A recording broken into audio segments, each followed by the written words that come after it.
Peace and riches blessings. I am Michael B. Beckwith, the host of Take Back Your Mind.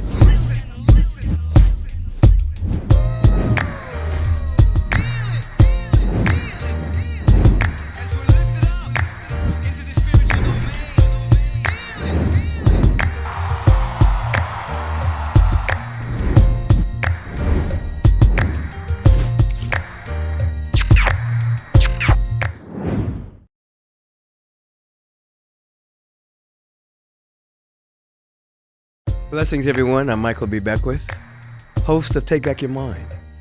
As you know, every week, I have the privilege of doing a life question of the week. Today, I have a question from Daryn. Daryn is hailing from Chicago, Illinois.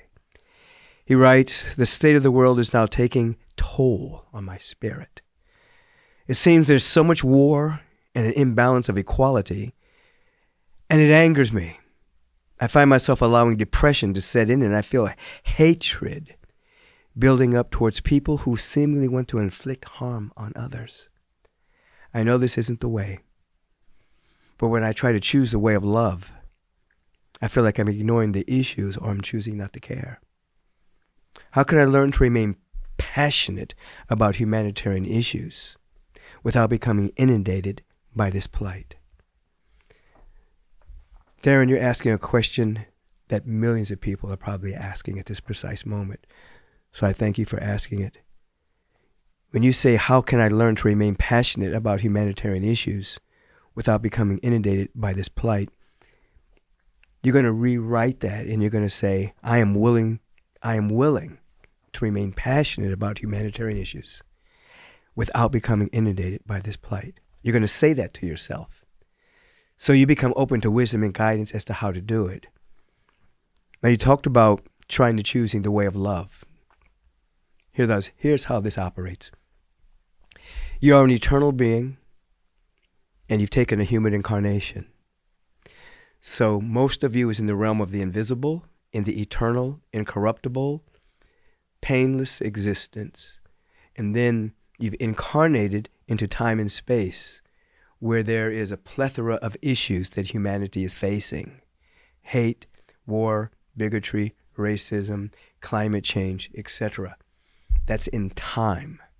So you have a foot in the eternal and you have a foot in time. Most of you is in the eternal, but your consciousness, your focus is in the realm of time because you've chosen to be here. So by you, here's your question. When you try to choose the way of love, I feel like you're ignoring the issues. No, you're bringing love to the issues. So you are to mind your mind so you don't get caught up in hating others, regardless of how heinous or ignorant their particular actions are in the world. You are to ask, how can I bring love? How can I bring peace to the world? You can't do everything everywhere on the planet, but wherever you are, you can do something. A deliberate act of kindness, an act of peace, an act of love is extremely helpful during this particular period of time in history. People are becoming addicted to the anger chemicals. They're becoming addicted to being right in their limited perception, without any context of things that are going on in the world. You are saying, in substance, how can I be passionate about humanitarian issues? Love, justice, climate, etc., without falling prey to hating. You're changing that now to, I am going to be passionate about these issues. I'm not going to fall prey to hating any being. No being out there is powerful enough to make me hate. Why? Because that energy of hate condenses itself into the issues that we see in the world. People are hating. I've seen some vile images on social media recently of people fighting and hating at the protests and then counter-protests, as if the counter-protest is going to do something. It's a silliness of humanity, and people puffing themselves up and being macho and You've never seen anybody angry as me. And it's spiritual immaturity. You don't want to be a part of that. You want to be a part of the lovers of this world. So you not buying into hate and you buying into love, even if it means sitting at home and holding all the disparate parts in prayer, those parts that seem to be at odds with each other, you pray for all of those seeming parts, you're making a big difference on the planet. You're not buying into hate, and you are radiating divine love. For the uninitiated, it sounds too simple. But if you could see what happens when you go in and do your work and how it affects the world and the neighborhood and the environment you're in, it would blow your mind. I remember a woman, I was traveling through India with a group of people, and on the very first day, there was a woman who passed out. She had a stroke. And when the doctors came to her, it appeared as though she was crossing over, and they rushed her to the hospital. I remember standing in front of her, holding her in prayer. And then we went on with the trip. Her daughter took her to the hospital. Subsequently, we met on the last day of the trip, and she was in a wheelchair, but she was fine.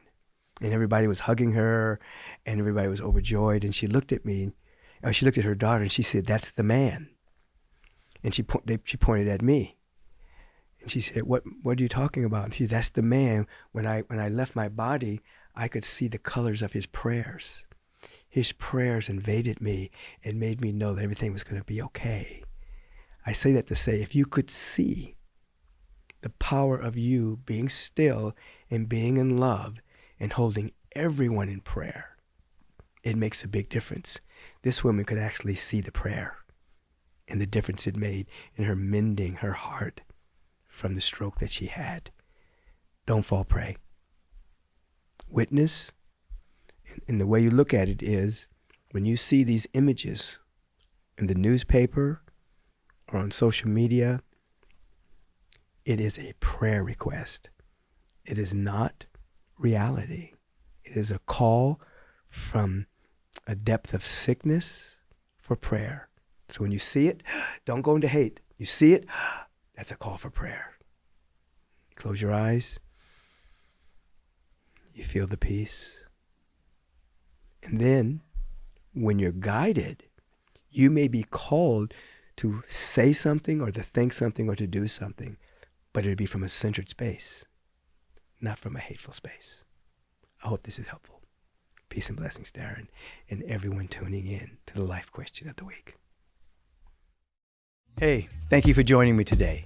If you'd like to ask a question, please email me at podcast@michaelbeckwith.com. And you know what? Your question just might be featured. Have a beautiful and bright day.